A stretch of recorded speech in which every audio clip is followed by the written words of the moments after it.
Oh my God, Mr. Speaker. It is pretty unbelievable that this is what House Republicans are spending time on right now. Wow.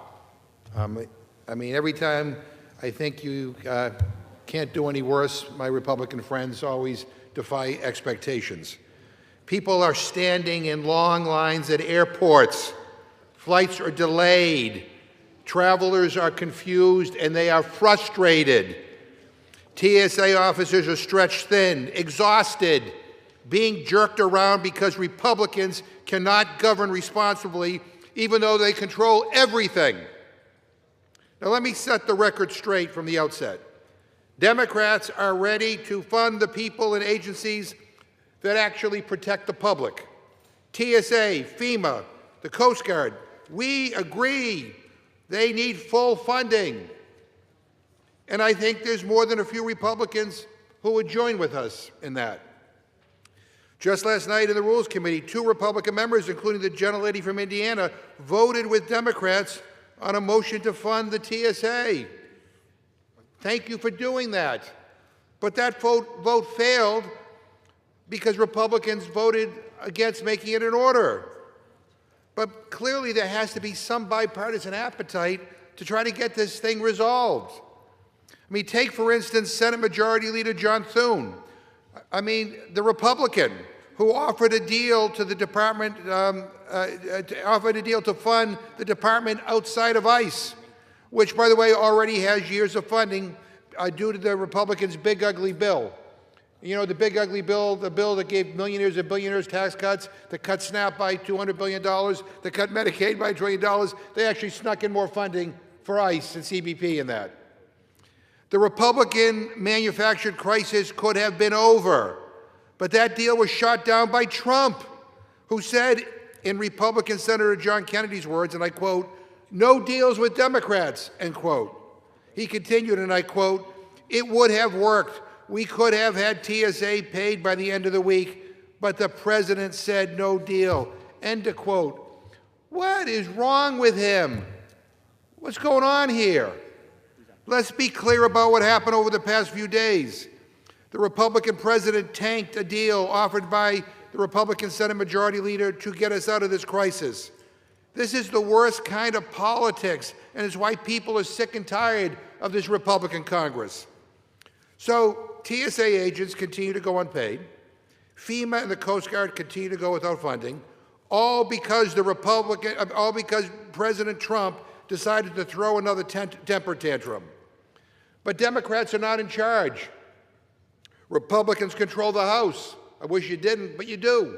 Republicans control the Senate. I wish you didn't, but you do. Republicans control the White House. It is a disaster for America that a Republican controls the White House, but it's the reality. If they wanted to solve this, they could solve this. And now Trump is causing further chaos by sending ICE into airports. ICE agents are not trained to do TSA's job. Sending immigration agents into airports does not fix a staffing crisis. It makes things more chaotic, more intimidating, more ridiculous. Passing the same DHS bill today for a third time is a gigantic waste of time. Now, there's a clear solution to this crisis, but it means my Republican colleagues need to stand up to Trump for once in their life. In addition to failing to fund the Department of Homeland Security, this rule does a whole lot of nothing when it comes to helping regular people.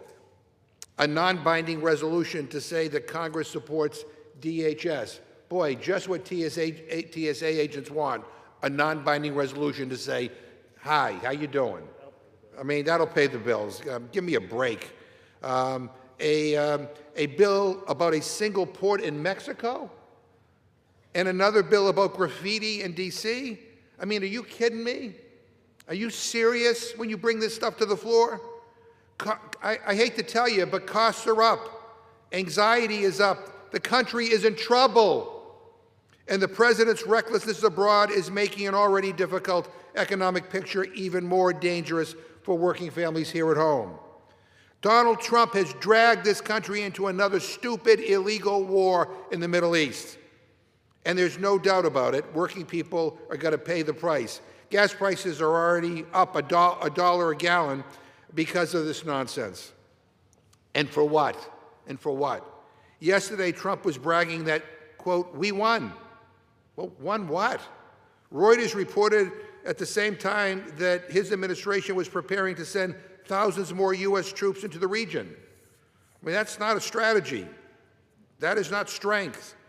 That is a president pretending the war is over while taking steps to drag us in deeper. And let's not forget the dishonesty here. Last Friday, Trump acted like further bombing might be held off because substantial talks were happening. Talks with who? Iran has denied there were direct negotiations. They say talks hadn't even begun. So once again, this administration says whatever it thinks the markets want to hear, whatever it thinks the public wants to hear, and the truth comes later, if it comes at all. I mean, that is what's so infuriating about all of this. These guys, they don't care that regular people are hurting. They don't care that families are barely keeping their heads above water. They don't care that parents are worried about prices or that military families are worried about where their sons and daughters are being sent and why. These guys, they don't care that TSA officers have been left hanging while Republicans play games with basic funding. I mean, let me say this as clearly as I possibly can. Republicans own this. You own this. You have the power of agenda setting. You could fix this in a nanosecond. If you put a bill on the floor today to fund TSA or FEMA or any of the law-abiding agencies, it would pass the House and it would pass the Senate. But that's not what the House leadership is doing. It's a choice, and Republicans own it. But I do want to just say one other thing, Mr. Speaker. When the gentlelady and other Republicans talk about how much they care about our federal workforce, I got to tell you, it rings hollow. You know, where on earth have Republicans been for the past year and a half when Donald Trump has repeatedly gone after hardworking federal employees? Where have you been? Trump has said federal workers are, quote, destroying the country, end quote. He called them crooked and dishonest. Russell Vought, Trump's own budget director, said he wanted federal workers to be, quote, traumatically affected. When they wake up in the morning, we want them to not want to go to work because they are increasingly viewed as villains, end quote. That's this administration. Where have my Republicans been defending federal workers? These are hardworking Americans, Mr. Speaker. They help ensure that we have clean water. They help our veterans get health care. They help older adults access the Social Security benefits that they have earned. They help small businesses thrive. And they have been treated like garbage by this administration. And they've got, and nobody on the other side bothers to stand up for these federal workers. On day one of this administration, Trump and his Doge goons laid out their plan to tear apart our federal workforce. They went on a witch hunt, carrying out mass terminations across government and cruelly forcing longtime upstanding federal employees out of their jobs. Republicans in this chamber cheered that on, even though it caused harm to everyday Americans, people that they represented. Where was everybody? Where the hell were you all? And where were my Republican colleagues, and this is rich, when Kristi Noem said she was going to get rid of FEMA, abolish FEMA? You're on the floor today saying we're going to pay our FEMA workers? Where were you when Kristi Noem was saying we should abolish the entire agency? When Trump abruptly fired 400 DHS employees at the beginning of 2025? Where were you all? Where have you been as Trump is tearing apart the U.S. Department of Agriculture, shuttering offices, forcing longtime staff out of their jobs to the detriment of our farmers, hungry families, and food supply? I mean, House Republicans are supporting this nonsense, this theater that we're dealing with here today on the House floor. So let me be clear. I want TSA workers to get their paychecks. I want FEMA fully operational. That's why I've been on record for weeks trying to reopen these agencies. That is why Democrats have been continuously forced votes on reopening all of these lawful agencies and departments. So please, please, don't pretend that Republicans have always been on the side of federal workers. Trump has made their lives unbearable through the chaos he has inflicted upon them. And Republicans in this chamber haven't done a damn thing to stop him. With that, I reserve my time. Members are reminded to refrain from engaging in personalities toward the president. The gentleman yields, reserves. The gentlelady from Illinois is recognized. Indiana is recognized. Thank you, Mr. Speaker. I'd like to remind my colleague they can stop all of this pain at our airports by voting this week for our bill, the Pay Our Homeland Defenders Act. Let's remind the American people that the Democrats have voted 7 times against funding TSA. 7 times they've had an opportunity to fund TSA. 7 times they have voted against funding TSA. This causes the second longest shutdown in history. 100,000 DHS workers are going without pay. 450 TSA agents have quit. 49% of the fiscal year 26 TSA agents have worked without pay. 7 times the Democrats have voted against funding TSA. They have an 8th opportunity to fund it this week. I hope they will vote in favor of the Pay Our Homeland Defenders Act. Mr. Speaker, I would like to yield 2 minutes to the gentleman from Florida, Mr. Herodopoulos. The gentleman from Florida is recognized for 2 minutes. Thank you. I like that recent quote I heard on the floor just a few minutes ago. Let's not forget the dishonesty here. That's a rich comment, very rich. Because as we know, I see the ranking member in the Appropriations Committee is here. They worked out a deal in order to fund DHS, not part of it, but all of it. And the one part they keep leaving out is the idea about ICE. ICE is somewhat important. 10 million people entered this country illegally, and so many of them, as we've seen on a website, wow.dhs.gov, have outlined clearly the crimes that were committed. You need ICE agents to actually go after people who committed a crime, not just coming here, but once here. And many of these violent crimes, we can go through name after name of tragedies, destroyed lives. And they want to play politics with this. And on this idea, we're wasting time for one simple reason. They won't fully fund DHS, all of it. And the reality is right now, not just 10 million people have entered this country, but we're in a conflict overseas. We've seen twice in Michigan, once in Texas, once in Virginia. The homeland is under attack, and they play politics. And a person's been here since 1996. The rules are pretty simple. We all know them. You need 60 votes in the Senate to pass anything. And they play this game like we didn't take a history class. As a history teacher myself, let's go back and teach history the right way instead of playing games. And more importantly, let's actually fund the homeland so that we can keep our people safe, because there are people in harm's way, and we need ICE agents, not just playing whack-a-mole with different agencies. And with that, I yield back. The gentleman yields back. The gentlelady reserves. The gentleman from Massachusetts is recognized. Yeah, Mr. Speaker, I feel like my head is about to explode. I mean, all this kind of nonsense that's being thrown out here. Let's just state for the record that ICE has years of funding because of the big ugly bill. Tens of billions of dollars. I mean, you put that in that bill. You know, again, the bill that gave millionaires and billionaires tax cuts, you know, that screwed over poor people by cutting SNAP by $200 billion, that cut Medicaid by $1 trillion. You know, that bill, you snuck in tens of billions of dollars. Yeah, and the gentleman doesn't respond. He left. That's fine. I get it. But that's just the reality. So I don't know what the hell he's talking about.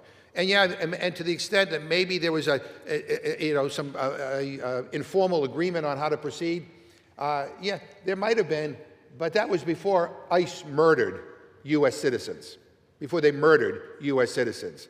And I'm sorry that people on the other side don't think that that's outrageous or terrible or awful, but we do. We do. And our constituents do, and I know your constituents do. Mr. Speaker, I'm going to urge that we defeat the previous question, and if we do, I will offer an amendment to the rule to bring up H.R. 7481, the Department of Homeland Security Appropriations Act of 2026, sponsored by Ranking Member DeLauro, a bill which only funds law-abiding agencies under the Department of Homeland Security, and not the unlawful actions of ICE and CBP. Mr. Speaker, the entire mess at DHS is caused by one man, Donald Trump, the guy they're all afraid of, who said that he would rather leave TSA agents unpaid than negotiate with Democrats. Democrats have repeatedly shown that we are ready to fund TSA, FEMA, FEMA, the agency that Kristi Noem, Trump's head of the DHS, wanted to eliminate, and Republicans didn't say anything about. But we want to fund FEMA and the Coast Guard, CISA, and all the agencies acting lawfully. Under this administration, ICE and CBP have not made it over that bar. President Trump's ICE and CBP are out of control. According to the chief judge of the U.S. District Court in Minnesota, ICE has violated 96 court orders in 74 different cases in 2026 alone, likely more violations than, quote, some federal agencies have violated in their entire existence, end of quote. American citizens have been murdered. This is the root of Democratic opposition. These lawless agencies need to be reined in before they receive any further funding. And yes, that is what Republicans want. They want further funding. Ranking Member DeLauro's bill does not defund ICE or CBP because, again, these lawless agencies, sadly, were given plenty of money in the big, ugly bill. Even Chairman of the Appropriations Committee, Tom Cole, admitted last night in the Rules Committee that ICE and CBP are, quote, substantially funded. Again, substantially funded. All Democrats are saying is that we should not shower these agencies with even more money until reforms, real reforms, not BS reforms, but real reforms are put into place to protect American citizens. So they need to be put in place. These are common sense reforms. So, Mr. Speaker, I ask unanimous consent to insert the text of my amendment into the record along with any extraneous material immediately prior to the vote on the previous question. Without objection, so ordered. And, Mr. Speaker, to discuss our proposal, I yield 2.5 minutes to the gentlewoman from Connecticut, the ranking member of the Appropriations Committee, and the sponsor of this bill, Ms. DeLauro. The gentlelady is recognized for 2 minutes.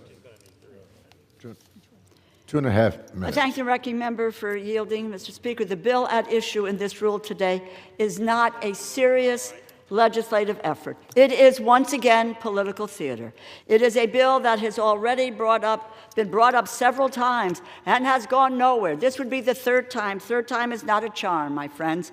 Again, if I take a look at the definition of insanity, it is doing the same thing over and over again with the same outcome. This is madness, what we are engaged in here, and yes, a waste of time.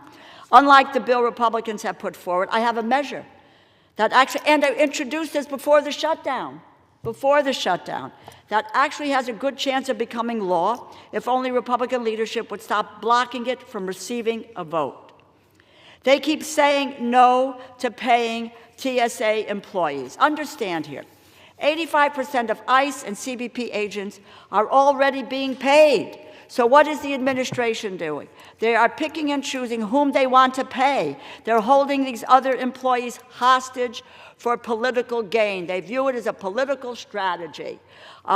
They want to continue to fund lawless and rogue agencies. And what my bill would do, fund TSA, fund FEMA, fund the Coast Guard, cybersecurity, Secret Service, and other parts of the Department of Homeland Security on which there is broad agreement.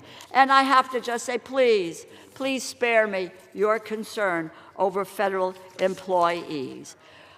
Where were my Republican colleagues when this administration proposed eliminating FEMA entirely? Not a peep. Where were they when the president proposed cutting cybersecurity by $500 million? Not a peep. Where were they when the president unilaterally eliminated the collective bargaining rights for the TSA workers? They were silent. Where were they when Kristi Noem spent $20,000 to rent a horse so she could sit on the saddle of this horse for her political ads that were sanctioned by the President of the United States. Where were they when she spent $200 million of Coast Guard money for 2 luxury airlines? Give me a break. You care not a whit about what's happening to federal employees. Yes, they don't have a paycheck. Maybe if we didn't have a paycheck, we would treat this differently. Can I get another minute? I yield the gentlelady an additional minute. Gentlelady is recognized for another minute. Thank you. You know, they think that our constituents are we're going to forget about. It's 2 months removed since the murder of Alex Preddy. This administration hopes we're going to forget about it. The harassment, the violence, the chaos, simply because it is not much in the news anymore. Wrong. These are our constituents, our communities. These protections are essential. But the Republican leadership is so opposed to any protection that they refuse to pay federal workers. Refuse to pay. If we defeat the previous question, I will offer an amendment to the rule to bring up my bill, H.R. 7481, so that members can vote to fund the parts of DHS we all agree on without any of the controversial components we do not agree on. I filed a discharge petition that would bring up my measure for a vote. I encourage my Republican colleagues to sign on. I know some of my Republican colleagues in the rank and file do not agree with what their leadership is doing. They hear from federal workers, TSA agents, from constituents. They know there's no practical need to condition funding for TSA on funding for ICE. They understand we can continue to negotiate on immigration enforcement reforms. Gentlelady's time has expired. Is up and running. 30 seconds. I yield the gentlelady an additional 30 seconds. To those of my colleagues, join me. We can fund TSA. We can pay these workers. We can do it today. End the long lines at airport security. We can continue to negotiate on ICE and CBP to find common ground on reforms that the vast majority of the American people support. Yield back the balance of my time. Gentleman yields back. Gentleman Massachusetts reserves. The chair will receive a message. Mr. Speaker, messages from the President of the United States. Mr. Speaker, I'm directed by the President of the United States to deliver to the House Representatives messages in writing. The gentlelady from Indiana is recognized. Thank you, Mr. Speaker. I will remind my colleagues on the other side of the aisle, they too can vote to fully fund DHS. They have an 8th opportunity to do that today. They've declined funding DHS 7 previous times. And I want to remind my colleagues that there are real reforms in this bill that were negotiated with the other side. Reforms including mandates for body cameras and de-escalation training for immigration and customs enforcement and customs and border protection personnel. But they're asking us to not fund ICE, to not fund CBP. And that's just not something that we're going to do. They are choosing again and again illegal aliens over American citizens. I understand that they've put forward this idea that we could piecemeal funding for DHS, but we're just not going to do that because it's a critical time and public safety is a factor, but also so is protecting our American citizens from violent criminal aliens and removing them from the country after Joe Biden and the Democrats let them in with a wide open southern border. Mr. Speaker, I'd like to yield 2 minutes to the gentleman from North Carolina, Mr. Edwards. The gentleman from North Carolina is recognized for 2 minutes. Thank you, Chairwoman Houch, and thank you, Mr. Speaker. Western North Carolina is still recovering from Hurricane Helene. Families are rebuilding homes, small businesses are getting back on their feet, and our communities are repairing critical infrastructure. But a Department of Homeland Security shutdown threatens critical disaster recovery efforts in my district. Each day that Department of Homeland Security goes unfunded, funding in the Disaster Relief Fund is drained, putting recovery efforts at risk. Once that money is gone, recovery comes to a halt, leaving families and communities waiting even longer, just as they're trying to get back on their feet.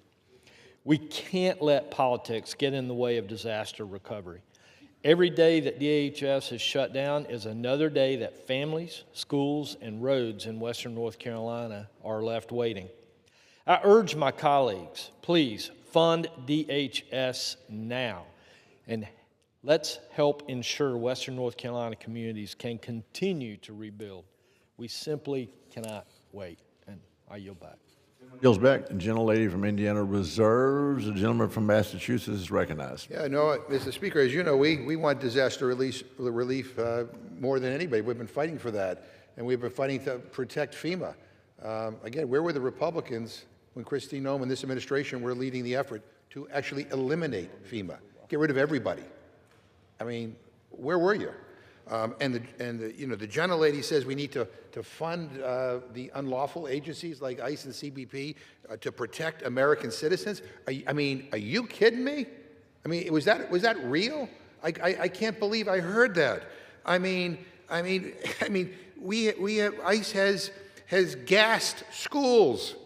It has detained off-duty police officers. It shot and murdered 2 American citizens. I mean, that's your idea of protecting the American people? I mean, ICE right now has more money in their bank account than most of the world's militaries spend in a year. Let me say that one more time. ICE already has more money in their bank account than most of the world's military spend in a year, and yet they are asking that we give them more. You know, and the reforms that the gentlelady talks about, oh my, give me a break. I mean, we raised issues about masks. We believe that you ought to have judicial warrants before you break down somebody's door. We believe that ICE agents ought to identify themselves and the agencies that they're with. We don't believe you should be able to deport U.S. citizens. We want those written into the law. Yeah, I don't think none of those ideas are radical. And yet, the gentlelady talks about reforms. I mean, come on.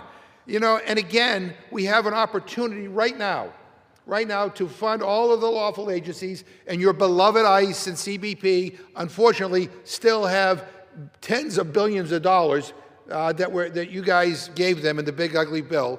So, I mean, they still have money, but we can fund everything right now, and we can support our TSA agents and FEMA and the Coast Guard and everybody that we believe we all say we want to help. We can do that right this second, and yet that is not happening. I reserve my time. Gentleman reserved. Gentlelady from Indiana is recognized. Thank you, Mr. Speaker. Apparently, the only people the Democrats don't want to mandate that they wear masks is ICE and CBP. These are very challenging times, but the gentleman from Massachusetts said it himself. We've already funded ICE and CBP in the One Big Beautiful Bill, which makes their vote against fully funding DHS as an entire department entirely performative. They're not standing on anything. This is political theater, and the American people are suffering from it. So I would remind my colleagues again, they'll have an 8th opportunity to vote in favor of funding our TSA agents, FEMA, Coast Guard, cybersecurity. They will have an 8th opportunity to do this week. I hope they will vote in favor of the Pay Our Homeland Defenders Act when it comes to the floor, and I reserve. Gentlelady reserved. Gentleman from Massachusetts is recognized. Mr. Speaker, the gentlelady just admitted the sad reality, and that is that ICE and CBP have billions of dollars already. And I guess, it doesn't bother her that 2 Americans were killed and murdered, or that, we've seen the excesses of ICE and CBP time and time again, breaking into people's homes without judicial warrants, and I'm sorry that the gentlelady feels it's somehow a radical idea, to ask somebody who may detain you, like who they are and who they're with. I mean, I don't know why that's such a radical idea. But what we're saying is, why do you want to give them billions of dollars more?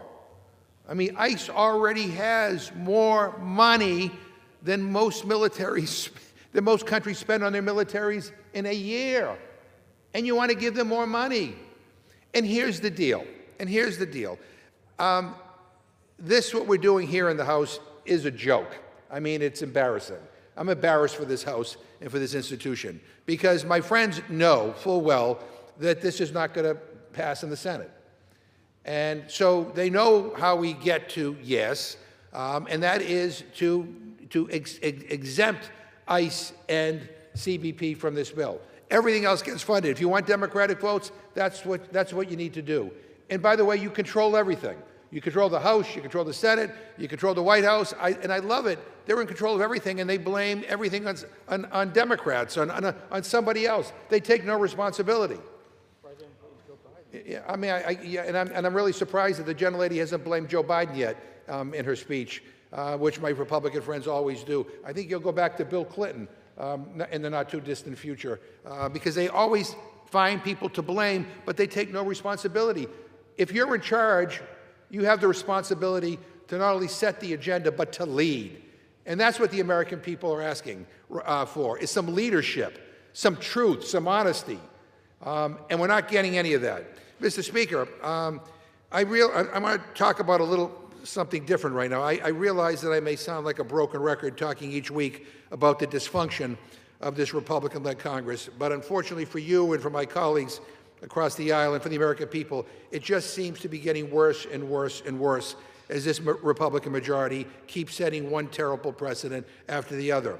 This rule that we're talking about right now blocks privileged floor consideration of resolutions of inquiry for the rest of the Congress. Why? Because they don't want Democrats to have any tools to shine the light on the corruption of this lawless administration. Now, I know one thing. I don't want to hear any complaining from Republicans the next time we're in charge if this privilege that they are killing today never comes back. But last fall, Republicans gave us the longest government funding lapse in American history. Now this week, they've managed to give us the second longest lapse as well. What an accomplishment. Last year, this Republican-led Congress held the fewest votes in the first session of Congress in decades. And Republicans wonder why nearly 70% of the American people don't trust Congress. I mean, give me a break. This place is not working for them. Last night, I offered a motion to add a bill co-sponsored by the gentlewoman from Indiana to pay the TSA. And while she supported my motion, her Republican colleagues voted that motion down. So we can't even debate or vote on that on the floor today. Her support of this rule, despite that embarrassment, I think is just yet another piece of evidence that rank-and-file Republicans have given up all their power. This rule contains another 4 closed rules, which means no amendments can be offered, bringing their total to a new all-time record, 125 closed rules this Congress. And by the way, it's not just Democratic amendments that get rejected. It's the majority of Republican amendments that get rejected. Mr. Speaker, that is more than 85% of all rules brought to the House floor. No amendments, no debate, no real democracy.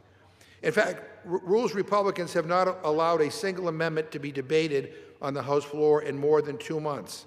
But rank-and-file Republicans keep voting for the rules that block their own amendments. I mean, I don't get that, but anyway.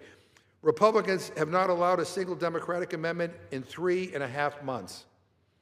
And it has been more than 6 months since the last bipartisan amendment was debated on the floor. So let's stop pretending that this is the people's house, because it is certainly not functioning like the people's house. Republicans are ruining this chamber, turning it into a rubber stamp for whatever Donald Trump wants whenever he wants it. Their vision for this body is the Russian Duma, a legislative body in name only. That is disgraceful, that is dangerous, and frankly, it is a threat to our democracy. Mr. Speaker, I ask unanimous consent to insert into the record an article from MS Now entitled, "It's Already a Record-Setting Congress for All the Wrong Reasons." Without objection. And just the final thing I'm going to say before I reserve is that the amendment that Ms. DeLauro just talked about was blocked in the Rules Committee last night as well. And I would just say to my Republican colleagues, if you don't want to support a bill that funds only the lawful agencies within DHS, that's fine. You can vote no on it. But you won't even allow it to be brought up as an amendment. You won't even allow us to have a debate and to deliberate on it. You blocked it. So if you're so right on all this, then don't be afraid to allow other points of view to be brought to the floor. I mean, that's what this place is supposed to be about. We're supposed to be a deliberative body. And you are ruining that. You are ruining that, and I reserve my time. The gentleman reserves. The lady from Indiana is recognized. Mr. Speaker, I want to clarify a few things. The gentleman from Massachusetts made a claim that about ICE raids in schools. Contrary to fear-mongering by the media and sanctuary politicians, ICE does not target schools or children. Media is force-feeding the public stories, causing people to be scared, but there are no raids occurring at schools, no raids targeting schools. My colleagues across the aisle also want to decry the tolling of days for resolutions of inquiry, but when the roles were reversed, they seemed completely content with then Speaker Pelosi's iron grip on floor procedure. For over 600 days in the 116th and 117th Congresses, resolutions of inquiry were blocked from coming to the floor by the Democratic majority. In fact, every Democratic member of the Rules Committee voted to extend such provisions despite protests from Republicans. And while they may contend this was during the COVID pandemic, the reality is committees were working and operating for quite some time. We've operated this Congress without the use of resolutions of inquiry, and it has had no impact on the minority's ability to conduct oversight of the administration. What's good for the goose is good for the gander, as was done under the Democrat majority. We will utilize this tool as necessary. And I reserve. The gentlelady from Indiana reserves. The gentleman from Massachusetts is recognized. I know I have a little bit of a Massachusetts accent, and so sometimes I may be hard to understand for the gentlelady, but I didn't say that ICE agents raided schools. I said they gassed students. They gassed schools. And I want to ask unanimous consent to insert into the record a news story saying witnesses say agents arrest Minneapolis school chief, tear gas students, and I ask unanimous consent to insert that in the record. Without objection. I reserve. The gentleman reserves. The gentlelady from Indiana is recognized. Mr. Speaker, I want to ask the gentleman if he's prepared to close.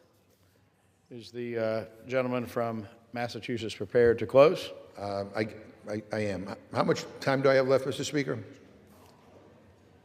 minutes. Okay.